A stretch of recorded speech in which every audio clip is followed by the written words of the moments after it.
किसी को ठेस लगी हो तो मैं आप सबके प्रति क्षमा प्रार्थी हूँ। आपको आपके प्रति मैं क्षमा मांग लेता हूँ। आप चिंता न करो, हम संवाद। नमस्कार, आप देख रहे हैं त्वरित आवाज और मैं विमलेश गुप्ता।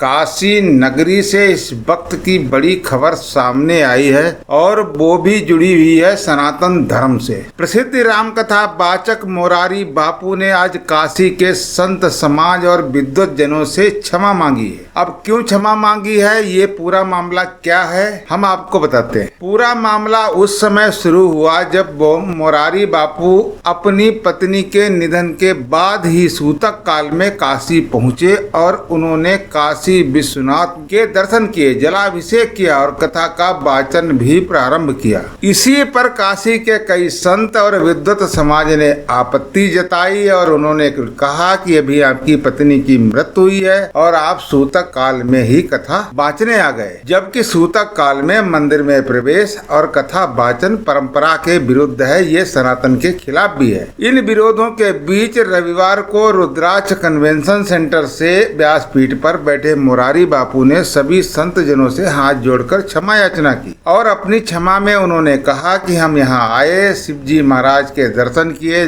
जल चढ़ाया और कथा सुनाई। यदि किसी को इस पर आपत्ति या ठेस पहुँची है तो मैं आप सभी के प्रति क्षमा प्रार्थी हूँ। आप बड़े हैं, हम छोटे हैं, क्षमा बड़न को चाहिए, छोटन को उत्पात। वहीं मोरारी बापू ने ये भी स्पष्ट किया कि वो इस प्रसंग पर रामचरितमानस में विशेष रूप से मानस क्षमा कथा का भी वाचन करेंगे। मोरारी बापू ने आगे भी कहा कि हमारे बाबा कहते हैं कि अग्नि में अधिक लकड़ी डालने से वो और भड़कती है। मैं भी खुलकर बहुत कुछ कह सकता हूँ, मेरे पास भी शास्त्र है, लेकिन मैं अलगाव का पक्षधर नहीं हूँ। अब इस पूरे घटना के बाद काशी के संत समाज में बापू की ये नम्रता और विनम्रता चर्चा का विषय बनी हुई है। हालांकि इससे पहले मोरारी बापू ने मुस्लिम समाज की अच्छाइयों को भी बताया था, तब भी सनातन धर्मावलंबियों में बड़ी चर्चा हुई और आज बनारस में उनका पहले विरोध हुआ। साधु संत महाराज ने उनका विरोध किया, लेकिन जब उन्होंने क्षमा मांग ली तो सनातन धर्म एक ऐसा है और उसके अनुयायी भी ऐसे हैं, वो नतमस्तक हो जाते हैं। हमें लगता है उन्होंने मोरारी बापू को माफ कर दिया। अब आप देखिए त्वरित आवाज की रिपोर्ट, और यदि अभी तक आपने चैनल को सब्सक्राइब नहीं किया तो सब्सक्राइब जरूर कर ले। धन्यवाद।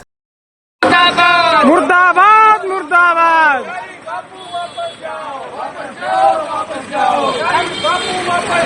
वापस जाओ धंधा बंद करो, बंद करो, बंद करो। ये क्यों, सुनिएगा।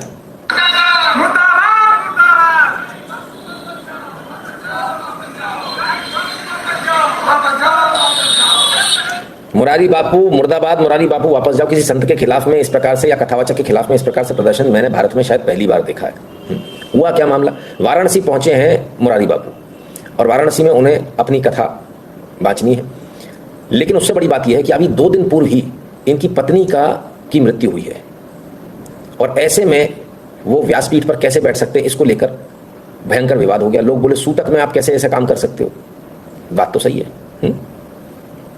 कथावाचक मुरारी बापू का काशी में विरोध हो रहा है। 2 दिन पहले उनकी पत्नी का निधन हो गया था, उसके बाद वो राम कथा करने वाराणसी पहुंचे और बाबा विश्वनाथ के मंदिर भी गए, जहां उन्होंने दर्शन पूजन किया। संत समाज का कहना यह है कि घर के परिवार के सदस्य का निधन होने के बाद सूतक लग जाता है।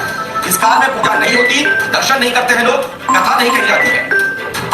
वाराणसी में मुरारी बापू की कथा का विरोध किया गया है। 9 दिवसीय कथा का लोगों ने विरोध किया है। धर्म का धंधा बंद करो। आप सबका इस बारे में क्या कहना है, क्या सही हुआ गलत हुआ? मेरे ख्याल से जहां गलत हो रहा है, धर्म के विरोध में जहां काम हो रहा है, वो कोई भी व्यक्ति हो सकता है मुरारी बापू के आप फॉलोअर हो, आपको ये देखकर बुरा लग रहा हो, पर साथ ही साथ आपको ये समझना होगा कि हम लोग व्यक्ति पूजा वाले लोग नहीं हैं। किसी मुरारी बापू या किसी भी व्यक्ति से इतनी आस्था नहीं कि हम उसकी पूजा करेंगे, कतई नहीं। धर्म बहुत बड़ा है किसी भी व्यक्ति से, देश बहुत बड़ा है किसी भी व्यक्ति से। इसलिए ऐसी घटनाएं जब होती हैं तो बुरा जरूर लगता है, लेकिन उन लोगों को भी सोचना चाहिए जो लोग ऐसी घटनाओं को अंजाम देते हैं। चलिए, अब आखिर में एक बात मुझे ये भी कहनी है कि हम यहाँ आए, शिव जी का दर्शन करने गए, जल चढ़ाया और कथा गाने लगे। इस बात को कई पूज्य चरणों को, कई महापुरुषों को, कई लोगों को ठीक नहीं लगा है कि ये नहीं होना चाहिए था वगैरह वगैरह। इन सब को किसी को ठेस लगी।